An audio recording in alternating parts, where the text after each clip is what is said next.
নমস্কার বন্ধুরা, আজকে আবার একটি এপিসোড নিয়ে চলে এলাম মা পর্বে পঞ্চম পর্ব নিয়ে। আমাদের দেশ নাকি চতুর্থ ইকোনমির দিকে এগোচ্ছে বা পৌঁছে গেছে, অথচ আমাদের দেশেই এখনো অগণিত মানুষ আছেন যাদের অন্ন, বস্ত্র, বাসস্থানের কোনো নিশ্চয়তা নেই। আমাদের দেশের বহু বহু মানুষকে এখনো রাত কাটাতে হয় ফুটপাতে, প্রতীক্ষালয়ে, বহুতলের নিচে, গাড়ি বারান্দায় অথবা রেল স্টেশনে।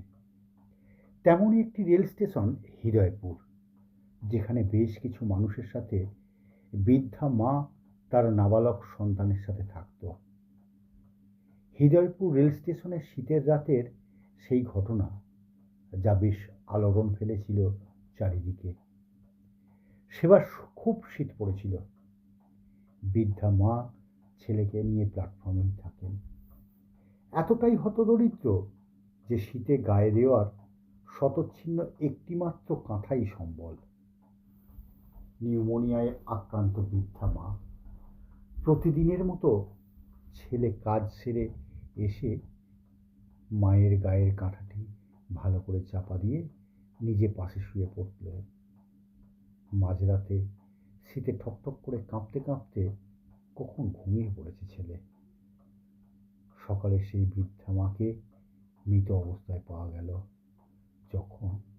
তখন তার গায়ের সেই শতচ্ছিন্ন কাঁথাটি ছেলের গায়ে সযত্নে চাপা দেওয়া। এই হলো মা, যে শব্দটির কোনো ডেফিনেশনে বাঁধা যায় না। মা নামক মানুষটার ভালোবাসার কোনো থই পাওয়া যায় না। আসলে মায়েদের ভালোবাসার পরিমাপ করার মতো কোনো ব্যারোমিটারই এই পৃথিবীতে নেই। জীবজগতের সমস্ত মাকে সশ্রদ্ধ দণ্ডবত প্রণাম জানাই। ভালো লাগলে লাইক, কমেন্ট এবং শেয়ার করবেন। ধন্যবাদ। নমস্কার।